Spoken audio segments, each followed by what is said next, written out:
The first hint came so quietly, I almost missed it. The faint sense that the trail beneath my boots looked different. I'd been hiking long enough to know every kind of false alarm my mind could conjure after hours in the backcountry. The tricks of light through the trees, how a bend in the path can feel new even when it isn't.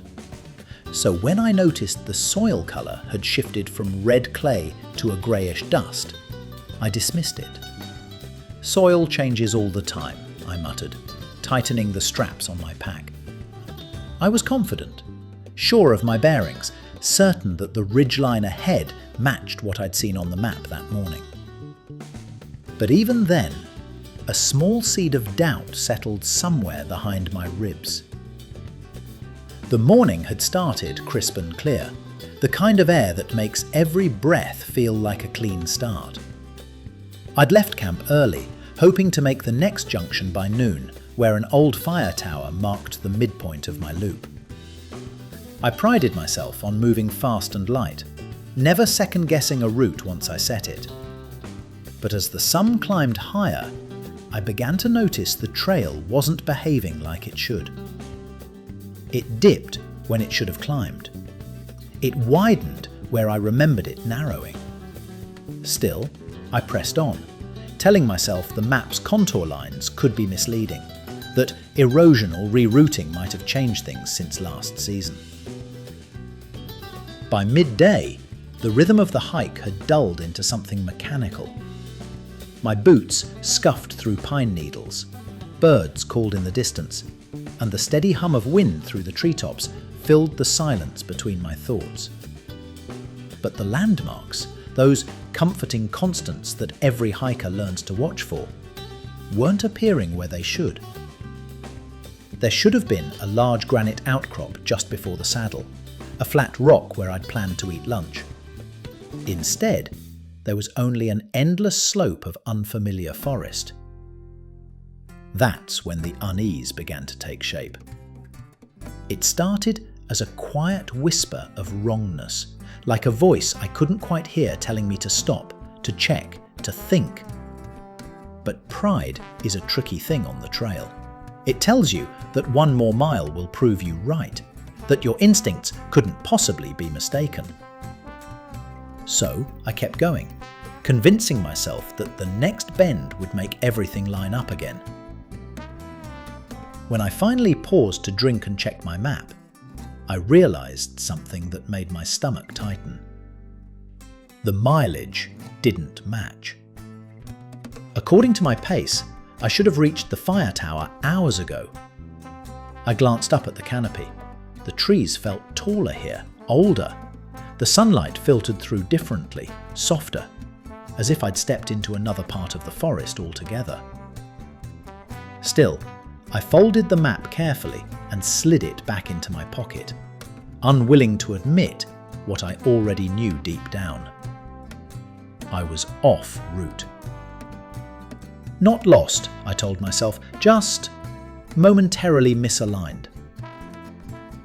I pushed forward again, feeling that seed of doubt sprout into something larger, its roots creeping slowly through the certainty I'd once carried so easily.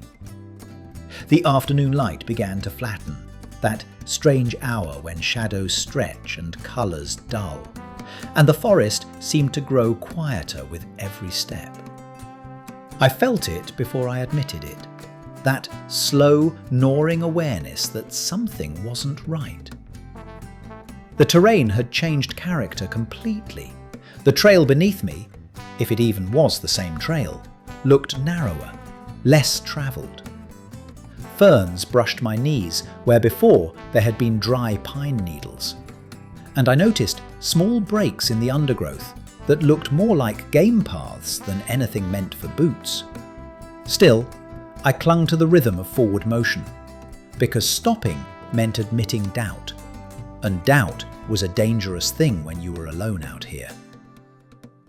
I tried to reason it out. Maybe the map hadn't been updated in years. Maybe storms had washed out sections of the main route. I'd seen that before. Entire portions of trail rerouted without notice. That explanation, comforted me just enough to keep walking. But deep down, I knew I was making excuses.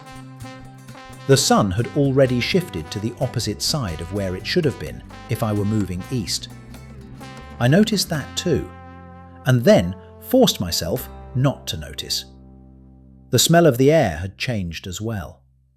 No longer the dry, resinous scent of sun-warmed pine, but something damper, loamy, with the faint sweetness of decaying leaves.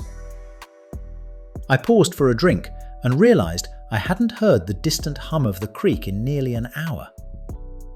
The map said the trail should have stayed close to the waterline most of the way to the tower. Yet, here I was, climbing steadily, the slope steepening beneath my boots. I stopped and stared back down the way I'd come. The path disappeared within a few dozen yards into the tangle of ferns and saplings. No footprints, no worn spots, no broken twigs. Nothing but a green maze in all directions. That was the first time my confidence cracked. A little fissure, but I felt it. I looked up at the canopy again, trying to orient by the angle of the sun. The trouble was, the trees here were different. Beech and maple, where before they'd been mostly pine and fir. It was subtle, easy to overlook, but to someone who'd spent enough years on trails, it was as glaring as a road sign pointing the wrong way. I sat on a fallen log, map spread across my knees, tracing and retracing the route I thought I'd taken. Every junction, every bend, none of it added up. I must have missed a fork, probably near the stream crossing earlier that morning. I could still picture it. Two faint paths diverging at the water's edge, one marked by an old wooden post so weathered it barely looked like a sign at all. I'd taken the right-hand path without hesitation. It had felt right then. But now, miles later, I could see how easily I might have been fooled. The forest grew still around me, the kind of stillness that presses in on your thoughts. I folded the map slowly, realizing that all my experience, years of navigating, hundreds miles hiked, meant nothing if I couldn't admit when I'd made a mistake. I told myself I'd go just a little farther, just to the next rise. Surely something familiar would appear.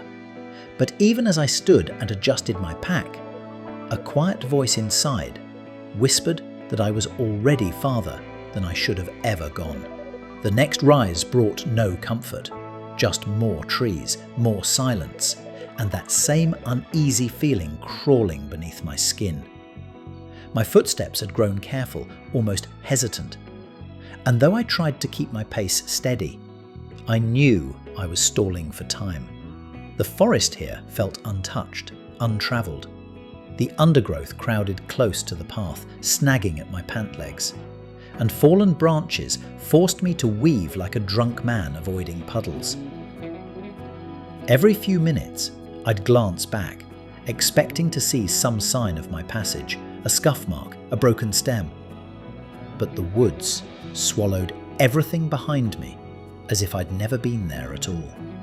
Then came the sound, a soft rustle to my left, the whisper of movement through leaves. For a split second my heart jumped and I froze, listening.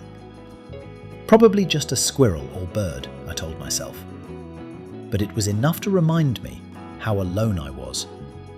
That silence afterward felt heavier somehow, almost deliberate, as if the forest itself were holding its breath. I started walking faster, driven not by panic, but by the strange creeping sense that I was drifting farther from everything known. The sun had begun to tilt westward now, its light slanting through the trees in long, amber beams. I tried to gauge direction by them, but the canopy was thick, confusing. My compass hung from my chest strap, useless until I stopped long enough to use it properly. Yet stopping meant facing the truth. and I wasn't ready for that. I'd spent years navigating wild places, priding myself on never getting lost. My friends used to joke that I could find my way home blindfolded. The idea that I might actually be lost felt personal, like a failure. I started noticing more of the little inconsistencies then. The terrain sloped north when it should have gone east. The moss grew on both sides of the trunks here, not just the north-facing ones. Even the air felt different, cooler, thinner, like I'd climbed higher than the map allowed for. My throat was dry, so I stopped to drink, crouching beside a small trickle of water cutting across the trail. It should have been reassuring, but instead it made things worse. According to the map, there was no stream anywhere near this section, none at all. I felt my confidence eroding with every new detail, like sand slipping away underfoot. I pulled out the map again, trying to match the shapes of ridges and valleys to what surrounded me. But the more I stared, the more everything blurred together. Nothing fit. It was like trying to recognize a familiar face in a dream. Every feature was almost right, yet not quite. I could feel frustration rising in me.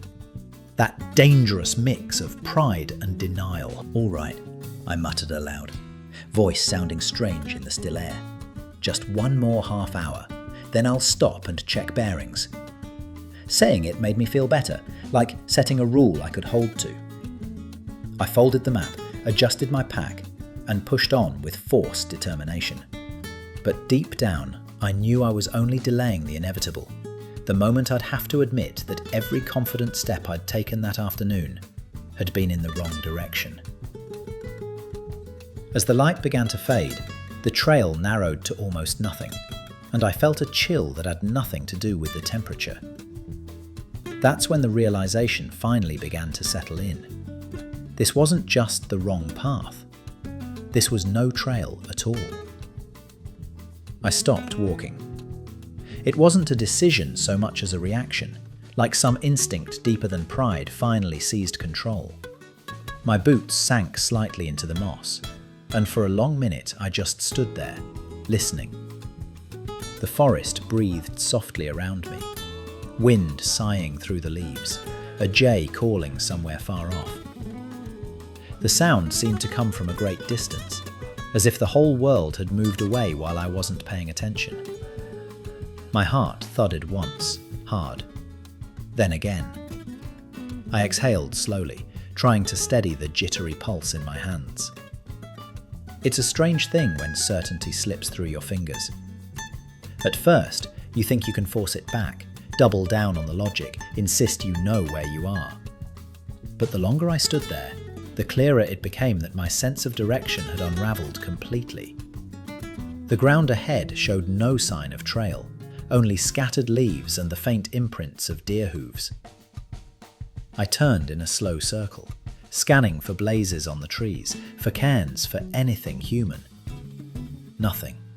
Not one mark of passage. I crouched, drew a slow breath, and finally did what I should have done an hour ago. I took out my compass. The needle quivered, steadied, pointed north. Except north wasn't where I expected it to be. I frowned, checked again. The reading was true. That meant every assumption I'd made since noon had been wrong. I was miles off course. Maybe not hopelessly, but enough that darkness would make things dangerous if I didn't act soon. I sat down right there in the leaf litter, map across my knees, compass beside it. My thoughts shifted from pride to procedure. Orient the map, identify terrain, backtrack to the last confirmed landmark. Simple steps, mechanical. My breath came easier once I slipped into that rhythm. I traced the likely line of my error, the fork by the stream, the slight veer south when I should have gone east. If I followed this wrong path long enough, I'd probably end up deeper into the valley, away from the main ridge and any chance of finding the fire tower. A cool wind swept down the slope, carrying the damp scent of earth and cedar. I realized the light was dimming fast. My first impulse was to push forward, to trust momentum over reason. But the truth was clear. Pressing on would only bury me farther in my mistake. I felt the sting of that realization, a sharp little wound to the ego, but it was mixed with something else too, something steadier. Resolve. I stood, squared my shoulders, and faced back the way I'd come. The forest looked entirely different from this direction, the trees rearranged by the shifting angle of the sun. But I forced myself to pick out small details, a twisted root, a scarred trunk, a patch of moss, and mark them in memory. One deliberate step backward, then another. I knew it would be slow going. Still, for the first time that afternoon, my pulse steadied. The panic eased. Sometimes the hardest thing in the wild isn't finding your way forward, it's admitting you need to turn around. Backtracking always feels longer than the way out, like the woods are reluctant to let you go. Each step retraced seemed to stretch the distance between where I was and where I'd meant to be. The light had taken on that late day glow, amber slanting through the trees, every shadow longer, every sound sharper. I moved carefully, marking each turn, watching for the subtle signs I'd missed before. The longer I went, the more glaring my earlier blindness seemed. Broken bark where a bear had clawed years ago. How had I not noticed that? The faint downhill grade that should have told me I was descending into the wrong valley. How had I ignored it? Pride, I realized. Pride had louder footsteps than common sense.